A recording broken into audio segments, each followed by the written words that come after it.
Everybody, Sasseleigh Biggons here. I finally found something that I think is somewhat missing from a conversation per se in America. Now, I know we're all addicted to our phones. I'm recording on my phone right now. However, if you're trying to get around in a non-tech world, or you believe in conspiracy theories, one of the best ways to go about doing it is to get physical books where knowledge can not necessarily be erased or burned or simply removed because it's inconvenient to the future of certain people's ideologies.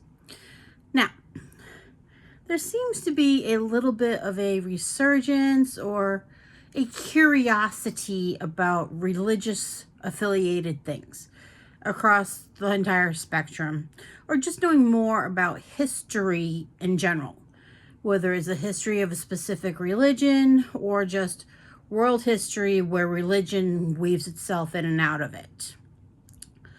Now, one of the ways that you can educate yourself on the past, or just what does at least the Bible say about something. Now, I'm not going to bore you with the hours and hours we can get into about Bible translations and that history.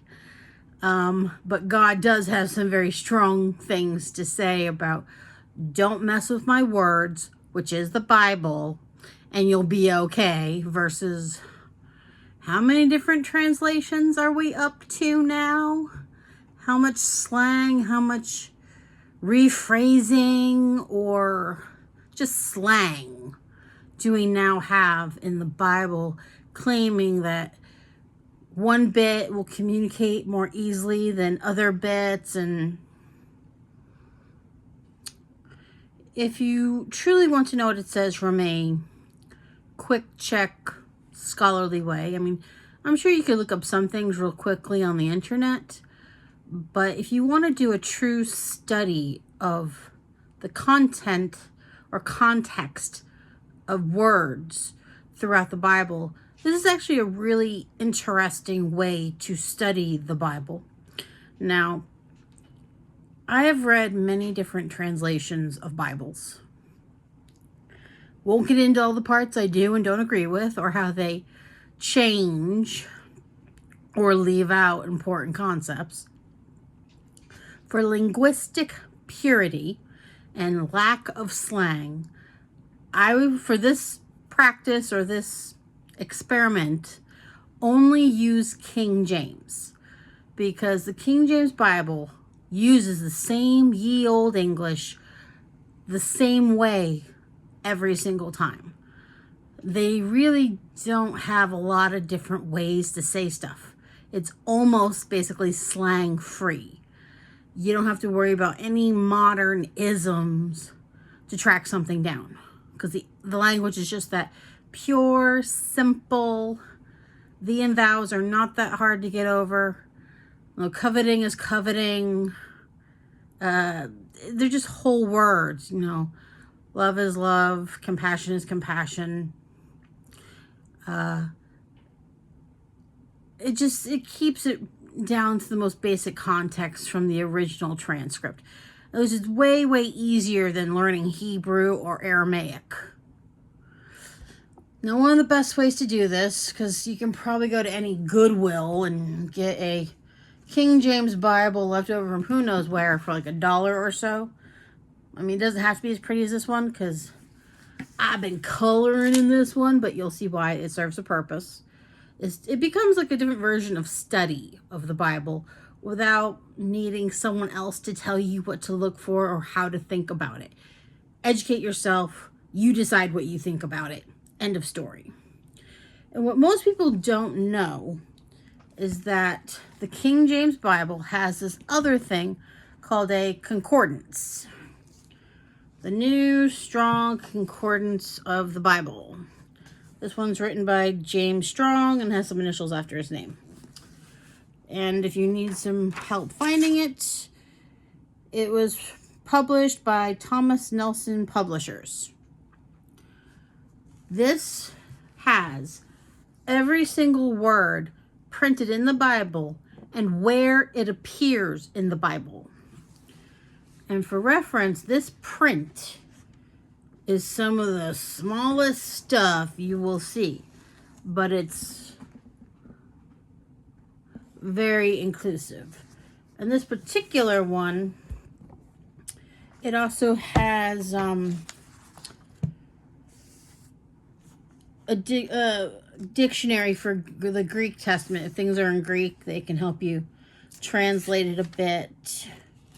So this is, like I said, if the internet ever crashes and the world kind of dithers away and the computers take over and they delete ancient texts, which this could one day be, you will have a physical copy. It won't go anywhere.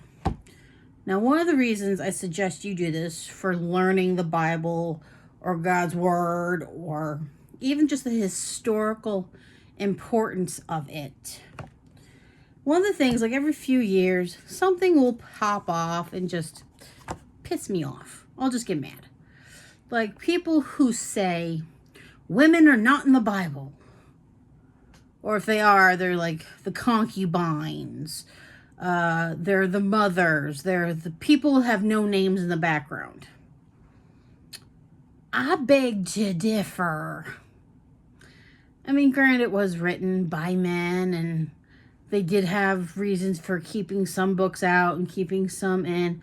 Blah, blah, blah. Lots of arguments. In this concordance, I looked up the word her. Now, when it has the word her, it just goes on. Her is in every single book practically in the Bible. Especially like in Esther. She's there a lot. Or Mary, or both Marys. My favorite part of her is in Psalms, or Song of Solomon, because wisdom is described as being female. I know that's really hard to understand in today's world because of TikTok and Instagram and all those other thoughts over there. If you don't know what that stands for, go look it up. But women are in the Bible. Concordance proves it. If you take a colored pencil, do not use crayon, they're too dark. But if you take a colored pencil and just shade in the word every time it's mentioned, all you have to do later on is open it up and then you find it. Or this one has daughters. Book of Psalms, talking about daughters. So anytime I see that specific color of pink, because with colored pencils, you have at least 30 of them, and they're all different colors. That way you can just flip it. More damsels. Damsels are another female. In another book, I did one based on angel. Angel appears a lot in the Bible. Especially when it talks more about the bad ones than the good ones. Because the bad ones are also known as demons. So you just need to prove where everything is. And how does the Bible represent or talk about certain words? We're in there. It didn't go anywhere. Let's see. Did I only do daughters in this one so far? Oh, okay, I see some blue. Blue in this case is her or herself. 1 Samuel. I'm pretty sure they're talking about his mama, who gave him literally to God.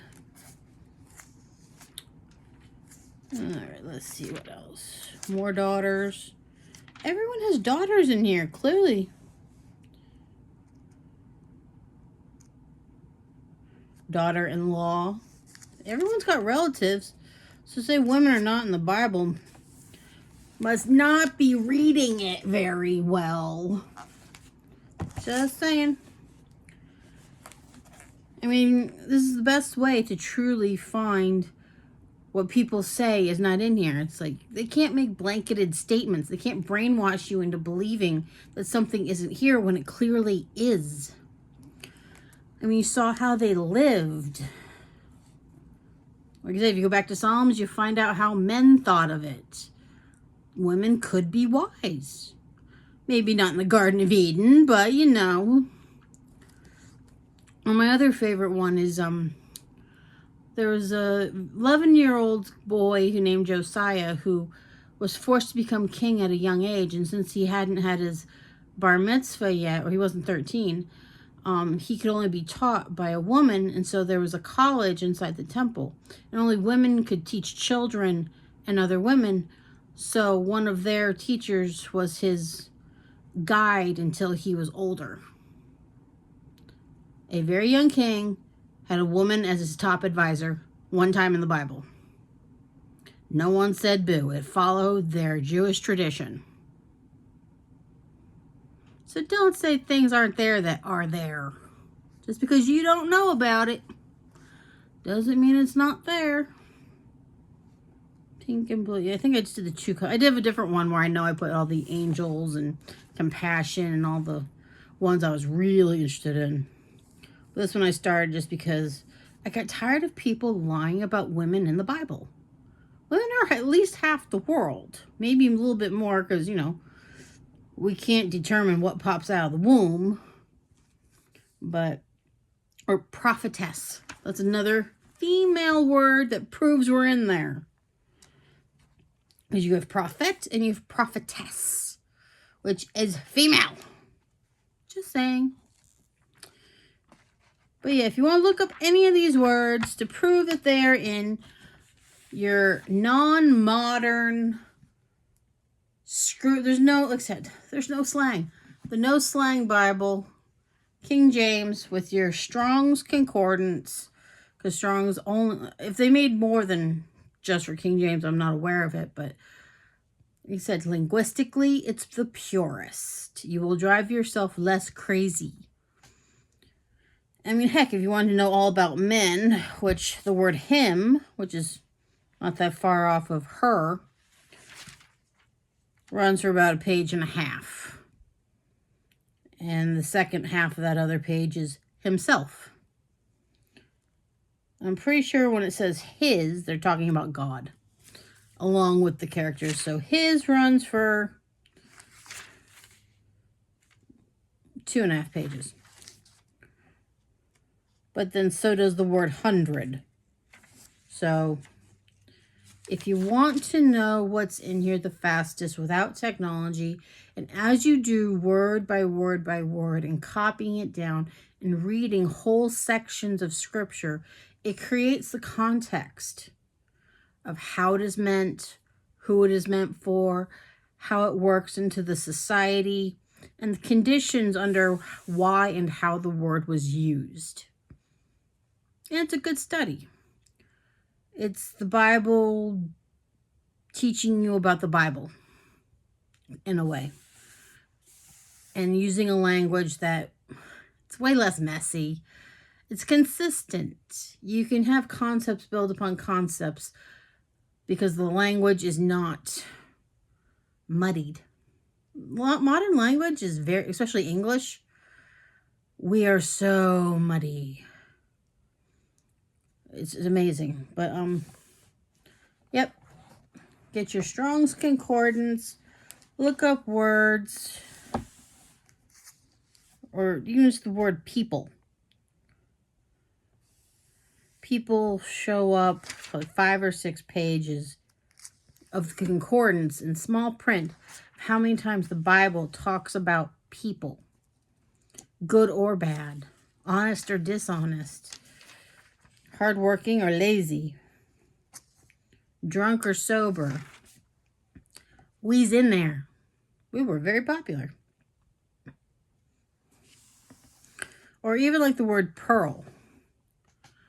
It always gives you a short reference to it. Like, he had found one pearl of great price. I think that was one of the stories Jesus told about finding something of value and treating it with value. Or every several gate was one of pearl. Book of Revelation. One of the gates of heaven is covered in pearl. Or pearls.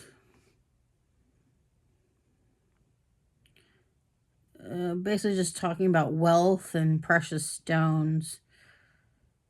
A little bit in Job, a little bit in Matthew, but mostly the Book of Revelation. But yeah, you wouldn't know that if you didn't look it up. Pentecost, just any word, especially if it follows a theme, it's very easy to find it in here. Or a person even. Like Nebuchadnezzar, he's got a good chunk. Or a descendant of one of these people.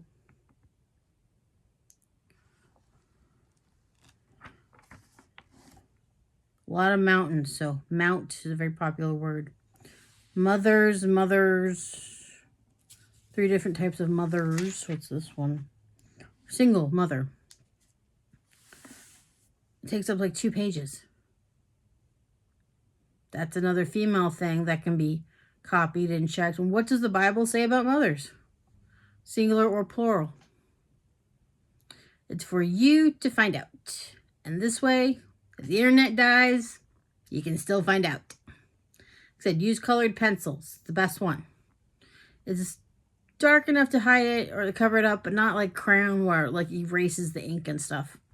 So, if you truly want to know something, especially if it's biblical, without having to mess with all the other interpretations, this is the way to truly go about it. Good luck reading.